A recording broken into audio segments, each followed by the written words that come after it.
Munculnya video parodi yang dilakukan Luna Maya membuatnya disebut memberi kode balikan pada musisi Ariel Noah.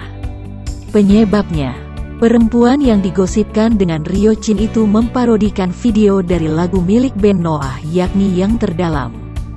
Keadaan ini membuat fans berpendapat adanya kode Luna Maya yang bakal balikan pada ayah Alea Anata Irham itu. Walau sudah tak bersama lagi, masih banyak yang menginginkan keduanya balikan. Meski tak belak-belakan, akhir-akhir ini pun Luna Maya juga semakin sering singgung Ariel Noah. Seperti yang dilakukan Luna Maya usai parodikan lagu populer Yang Terdalam milik Noah.